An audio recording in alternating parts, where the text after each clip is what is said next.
this is John Carlos, and I'm here with a look at another figure from what Hasbro in 2014 is referring to as Wave 1, but we all really know it's Wave 3 of Star Wars The Black Series.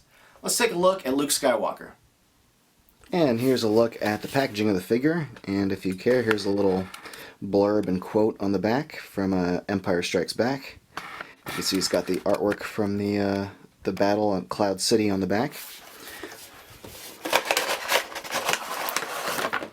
Let's start off talking about articulation. There are only two minor little quibbles I have with this figure. For the most part, articulation's pretty good. The head's got a double joint, one inside the head and one at the bottom of the neck, so you can kind of get the lean forward effect. And shoulders are fine. Everything about the arms is fine. It's got good shoulder range of motion. I thought this little shoulder piece would be a hindrance, but it's not. One little beef I have is the hinge inside this hand. The left hand has a decent hinge range of motion to go up and down, but the right one, the hardness of this cuff hits like the meat of the hand underneath the thumb, and you can't really get the hand to go very high. Everything else about the figure's fine. It's got the mid-torso cut, the thigh cut's great. It had no problems with the double knee joints, and as usual, it's got not only the hinged feet, but also the swiveled feet, which I think is a really nice touch if you're trying to pose the figure in a unique stance. Those swivels really help. The only other little beef I had was the holster and the thigh strap here kind of limit how far out you can bring out that right leg. I don't really plan on posing him in the splits, but if you want to get a wide stance, this will limit you a little bit.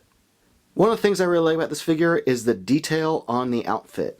One of the things I continue to underestimate from the Star Wars Black Series is their texture detail, and like how much texture they're able to achieve on their surface materials. But if you look at like his pockets and his chest, all the little sculpting that went into creating that like fabric-y material, they did a fantastic job, and I love that they included that little gap along his sleeve there.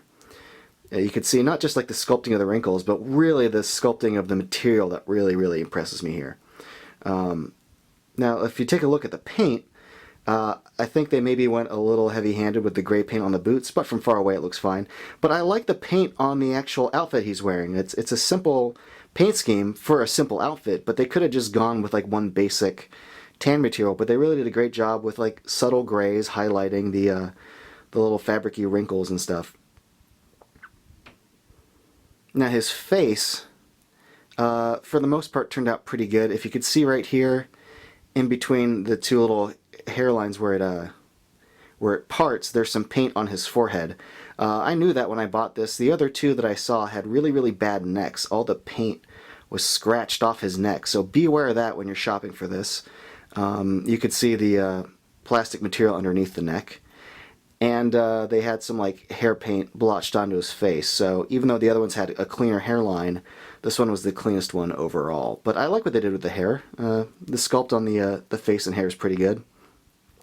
Also be aware of skin paint falling over onto the collar.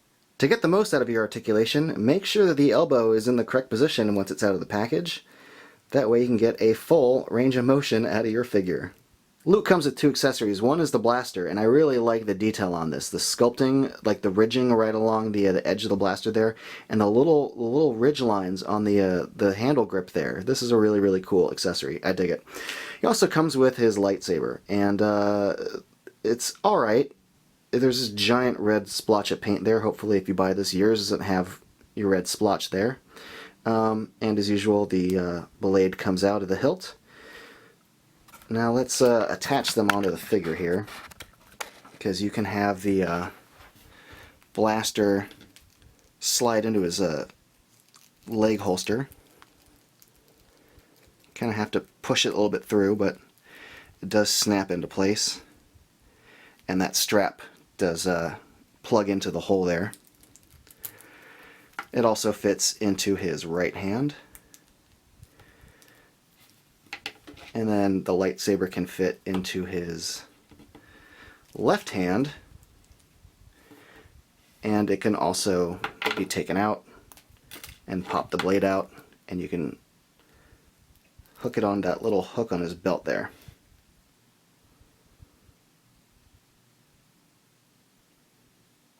What makes this figure work for me is the sculpting of the fabric texture and the use of gray paint all over his outfit to kind of dirty it up a little bit.